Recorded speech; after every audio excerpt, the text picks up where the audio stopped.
नमस्कार, स्वागत है आपका हमारे चैनल एमपी खबर पर। चलिए शुरू करते हैं आज की ताजा बुलेटिन। लेकिन उससे पहले हम आपको बताएंगे उनका नाम जिन्होंने कमेंट कर बताया कि वो हमारे वीडियो को कहां से देख रहे हैं। तो राम लखन शिवपुरी से है। अगर आप चाहते हैं कि आपका भी नाम हमारे चैनल पर फीचर हो तो कमेंट सेक्शन में जाएं और बताएं कि आप कहां से हमारे वीडियो को देख रहे हैं और बाकायदा लिखे अपना नाम। चलिए अभी फिलहाल हम इस वीडियो में आपको बताएंगे आज के हाईलाइट्स, फिर खबरों को विस्तार से जानेंगे। तो चलिए शुरू करते हैं। चीतों के घर में बाघ की एंट्री, कूनो नेशनल पार्क में पहली बार आया नजर, कैमरे में कैद हुई तस्वीर। पुलिस की दबिश देख फॉर्च्यूनर छोड़ भागा माफिया, घर के अंदर बना रहा था मौत का सामान। मध्य प्रदेश में ग्राम पंचायतों तक एमएसएमई का विस्तार करेगी सरकार, क्या बाबा मुझे बुलाएंगे? तभी मंच से आई आवाज, ड्यूटी पर तैनात एएसआई क्यों हुए भावुक? मध्य प्रदेश में लाडली बहनों के कटेंगे नाम, गैर हाजिरी पर राजस्व मंत्री का सख्त फरमान। चलिए अब खबरों को डिटेल में बताते हैं। तो चीता के घर में बाघ की हो गई है एंट्री, कूनो नेशनल पार्क में पहली बार नजर आया है, कैमरे में कैद हुई है तस्वीर। तो बता दें कि देश दुनिया में चीता प्रोजेक्ट को लेकर पहचान बना चुके मध्य प्रदेश के श्योपुर में स्थित कूनो नेशनल पार्क में अब बाघ की मौजूदगी की खबर सामने आई है।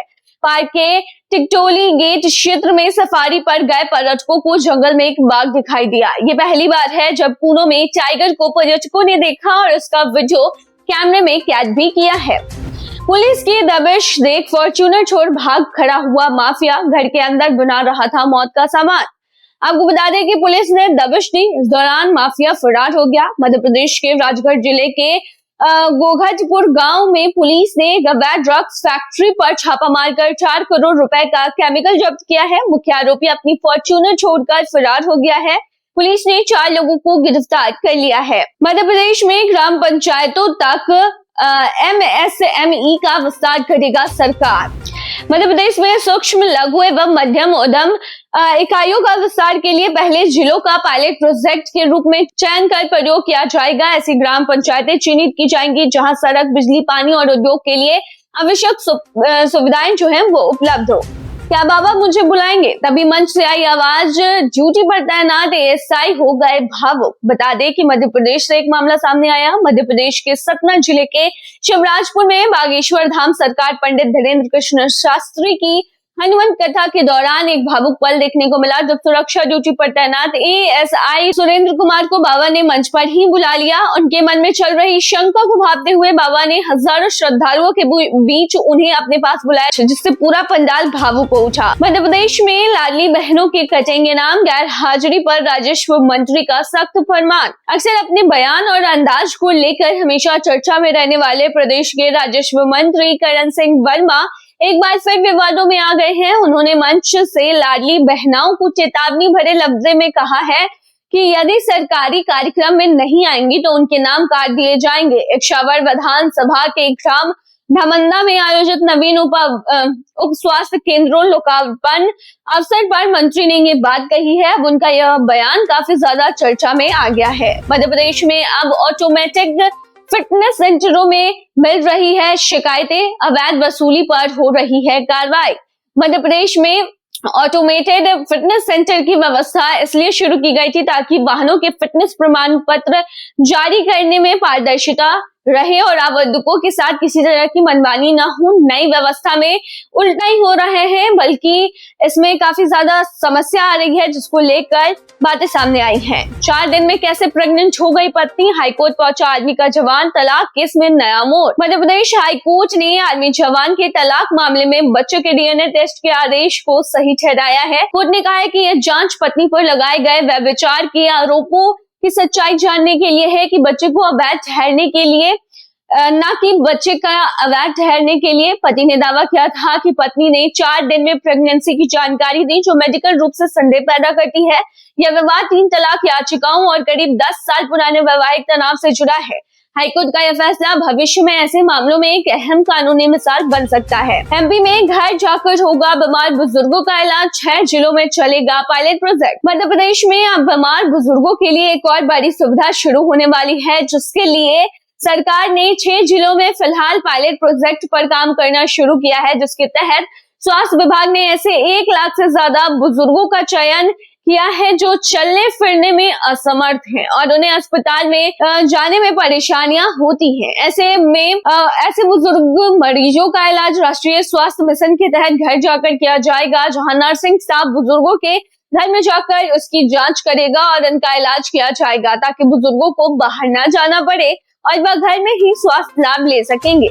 मध्य प्रदेश में बुजुर्गों के लिए होप योजना की होगी शुरुआत।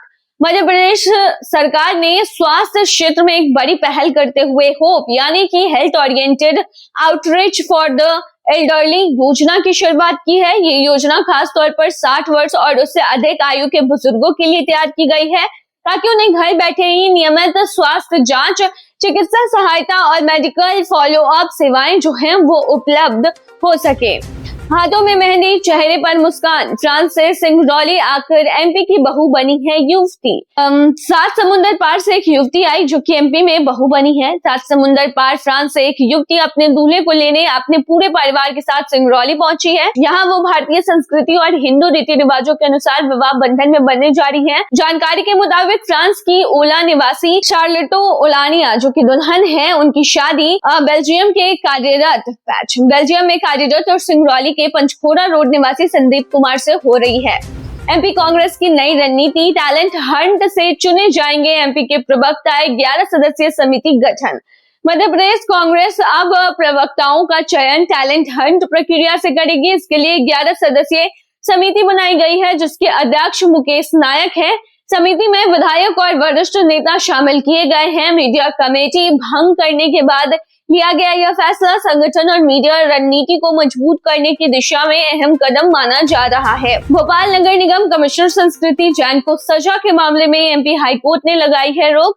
बता दें, मध्य प्रदेश हाईकोर्ट में गुरुवार को न्यायमूर्ति विशाल मिश्रा की एकल पीठ ने सुप्रीम कोर्ट के दिशा निर्देशों की अनदेखी को गंभीर मानते हुए नगर निगम भोपाल की आयुक्त संस्कृति जैन को अवमानना का दोषी ठहराया था। निगमायुक्त को इसको लेकर अपना पक्ष रखना था, लेकिन इससे पहले उन्होंने युगल पीठ में आवेदन दायर कर दिया। मध्य प्रदेश ने सूंघकर उर्वरक को बताया ड्रग्स, जांच में नमूना 2 बार फेल। मध्य प्रदेश के प्रशिक्षु आईपीएस अधिकारियों ने अपनी छवि चमकाने के लिए उर्वरक को एमडी ड्रग्स बताकर केस बना दिया और 2 आरोपितों के साथ ही सिपाही को भी गिरफ्तार कर जेल भेज दिया। एसआई ने उर्वरक को अनुभव के आधार पर बताया कि जब्त पदार्थ एमडी ड्रग्स ही हैं। सच्चाई तब सामने आई जब जांच के दौरान कथित एमडी ड्रग्स 2 बाजार की जांच में उर्वरक साबित हुई।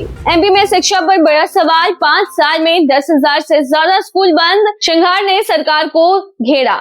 मध्य प्रदेश में स्कूली शिक्षा को लेकर एक बार फिर सियासत गर्मा गई है। नेता प्रतिपक्ष उमंग सिंगार ने ट्विटर कर राज्य सरकार पर गंभीर सवाल खड़े किए हैं। उन्होंने दावा किया है कि पिछले 5 साल में देश में सबसे ज्यादा स्कूल मध्य प्रदेश में बंद हुए हैं, जो शिक्षा व्यवस्था की हकीकत को उजागर करता है। उमंग सिंगार के मुताबिक वर्ष 2020-21 और 2024-25 के बीच मध्य प्रदेश में 10,000 से अधिक स्कूल बंद हुए हैं। इंदौर में एलिवेटेड कॉरिडोर को लेकर हाई कोर्ट सख्त, कहा हमारा सरोकार सिर्फ जन सुविधा में। मध्य प्रदेश हाई कोर्ट में लगी याचिका के मुताबिक प्रोजेक्ट को लेकर कहा जा रहा है कि इससे 60% यातायात को लाभ होगा, लेकिन ऐसा कोई सर्वे आज तक सार्वजनिक नहीं किया गया है। प्रोजेक्ट के वित्तीय पक्ष को लेकर भी सवाल उठाए गए हैं। कहा गया है कि प्रोजेक्ट में नगर निगम और बिजली कंपनी से जुड़े खर्चों को लेकर कोई व्यवस्था नहीं दी गई है। मध्य प्रदेश में आईएफएस अधिकारी ने अचानक दिया इस्तीफा, पीसीसीएफ को भेजा पत्र, प्रशासन में हड़कंप। मध्य प्रदेश में भारतीय वन सेवा के एक युवा अधिकारी ने अपनी सेवाएं छोड़ने का निर्णय लिया है। 2013 बैच के आईएफएस अधिकारी विपिन पटेल ने इस संबंध में बिना शर्त अपना इस्तीफा प्रधान मुख्य वन संरक्षक और वन बल प्रमुख मध्य प्रदेश को सौंप दिया है। वे अभी जबलपुर में संभागीय वन अधिकारी वर्किंग प्लान के पदस्थ थे। भोपाल का साइको हमलावर पकड़ाया, 4 महिलाओं पर कर चुका था हमला। भोपाल के अलग अलग इलाकों में धारदार हथियार से महिलाओं पर हमला करने के आरोप में पुलिस ने एक आरोपी को गिरफ्तार किया है। पुलिस के अनुसार सड़कों पर अकेली चल रही महिलाओं पर हमले की 4 अलग अलग घटनाएं सामने आई थी, जिसके बाद इस व्यक्ति की छानबीन की जा रही थी और इसे गिरफ्तार कर लिया गया है। बेझिझक फैक्ट्री लगाए, सरकार करेगी मदद, एमपी की एमएसएमई सेक्टर को मिलेगा बड़ा लाभ। केंद्र सरकार ने 2026 का बजट पेश कर दिया है। इस बार खास तौर पर इंडस्ट्रियल और MS मई सेक्टर के लिए ठोस योजनाएं हैं। नए उद्यमियों के लिए यह सुनहरा अवसर है, नए उद्यम स्थापित करने में मदद मिलेगी। तो ये थी आज की तमाम बुलेटिन। बने रहिए ऐसी तमाम खबरों के लिए MP खबर पर।